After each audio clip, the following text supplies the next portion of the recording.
हम्म, क्यों भाई, मुंह क्यों बना रहा है ऐसे? अरे यार, वो पिछले हफ्ते मोटरसाइकिल नहीं ली थी रोडस्टर, बिल्कुल भी कंफर्टेबल नहीं लग रही यार। हाथ पैर कंधे कमर सब दर्द कर रहा है। अभी सोच रहा हूँ कि बेच दूं यार, बट बहुत भारी नुकसान हो जाएगा अब। है, खरीदते वक्त तो बहुत उछल रहा था, बोला था थोड़ा रुक जा, वो बंटी की गाड़ी चला के तो देख लेता एक बार। है, बंटी की गाड़ी को हाथ भी ना लगाऊं मैं तो रख ले फिर अब, मसाज पार्लर चले। हाँ यार, चल पक, चल चल अब रो मत। अगर मैं कहूँ कि कुछ चीजें ट्राई करके तेरी गाड़ी को थोड़ा कंफर्टेबल बना सकते हैं तो बड़ी मेहरबानी होगी सरकार। तो सुन, आप भी सुन लीजिए। How to make your roadster motorcycle more comfortable for you. सबसे पहले जान लेते हैं कि कोई एक मोटरसाइकिल हर एक इंसान के लिए कंफर्टेबल नहीं हो सकती। भले ही कंपनी वाले कहे कि this is the most comfortable bike on the earth, बिल्कुल ट्रस्ट नहीं करिएगा, आप खुद कंफर्ट लेवल चेक करके लीजिएगा। कुछ चीज़ें आपको ट्विक करनी ही पड़ती है और बस आपके हिसाब से, ताकि वो बस आपके लिए कंफर्टेबल रहे। The first thing is handle bar adjustment. हर एक कंपनी उनके स्टैंडर्ड प्रोटोकॉल्स के हिसाब से इस हैंडल बार सेट करके देती है, बट अगर आपको पता नहीं है तो इस हैंडल बार को थोड़ा ट्विक करने के लिए, एडजस्ट करने के लिए प्रोविज़न दिया गया होता है।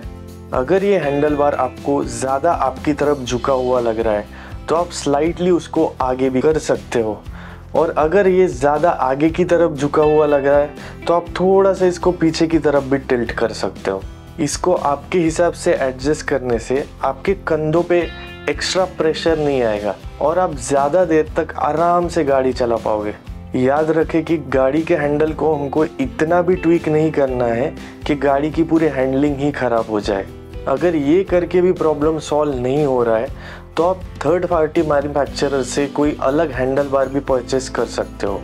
बहुत सारी कंपनीज थर्ड पार्टी जो है वो स्पेसिफिक गाड़ियों के लिए हैंडल बार्स मैन्युफैक्चर करती है, तो वो हैंडल बार्स आप ट्राई करके देख सकते हो। क्या पता ट्राई करते करते आपको सही चीज़ मिल जाए। भाई बस कंधे नहीं, कलाइयों की भी वाट लग चुकी है।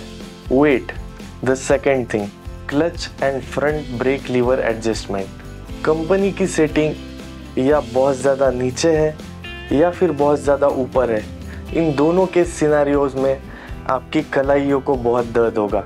According to the thumb rule, आपकी कलाइयाँ जो है वो आपके हाथों के लेवल में ही हो तो आपकी कलाइयाँ प्रॉपरली वर्क करेगी, पेन नहीं करेगी।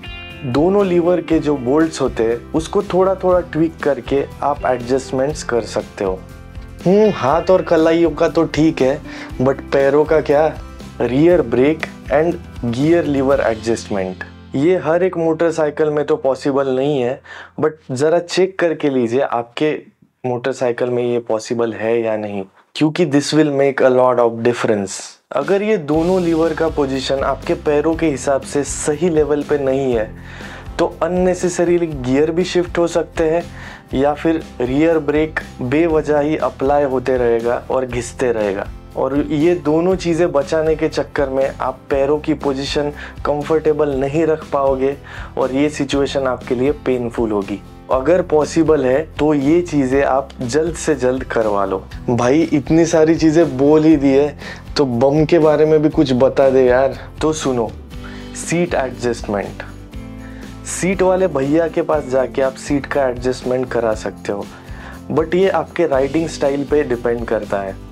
अगर आप बहुत ज़्यादा लॉन्ग टूर्स करते हो तो बहुत ज़्यादा सॉफ्ट मटेरियल का होना भी अच्छा नहीं है, इसकी वजह से आपके हिप को तकलीफ हो सकती है। तो आपकी riding style and riding comfort के हिसाब से आपको सीट को प्रॉपरली एडजस्ट करवा के लेना है, चाहे उसकी कुशनिंग हो जाए या फिर उसके ऊपर एक एक्स्ट्रा लेयर हो जाए। कभी कभी सीट थोड़े टाइम के लिए डिफ़िकल्ट या फिर अनकंफर्टेबल लग सकती है, बट जैसे जैसे आप गाड़ी ज़्यादा से ज़्यादा चलाते जाओगे आपको वो कंफर्टेबल लगने लगेगी। इसके अलावा भी गाड़ी को कंफर्टेबल बनाने के लिए बहुत सारी चीज़ें होती है, जैसे सस्पेंशन एडजस्टमेंट, बट इसमें थोड़ा रिस्क भी होता है क्योंकि कंपनीज गाड़ी टेस्टिंग कराने के बाद ये सस्पेंशन ट्वीक करती है, इसमें आप छोटे मोटे एडजस्टमेंट्स करते हो तो बहुत बार गाड़ी की हैंडलिंग अफेक्ट हो जाती है। तो ये चीज़ें आपको एक अच्छे जानकार के पास जाके, अच्छे गैराज वाले के पास जाके ही करानी है। और हाँ, अगर ये सारी चीज़ें आप पहली बार करा रहे हैं तो एक अच्छे मैकेनिक से एडवाइस लेके उसके गैराज पे कराएं। और अगर आप एक्सपर्ट है तो आपको तो पता ही है कि ये सारी चीज़ें आप घर पे भी कर सकते हैं। अगर इस वीडियो से आपको कुछ वैल्यू मिलती है, कुछ सीखने मिलता है, तो मेरे चैनल को सब्सक्राइब करके ज़रूर जाइएगा, क्योंकि फ्यूचर में भी मैं ऐसे इन्फॉर्मेटिव वीडियोस बनाते रहूँगा जो आपके बहुत काम में आएंगी। मिलते हैं ऐसे ही किसी और एक वीडियो में और एक टिप, ट्रिक या फिर गैजेट के साथ। तब तक देखते रहिए सोल राइडर गियर्स और राइड सेफ। बाय।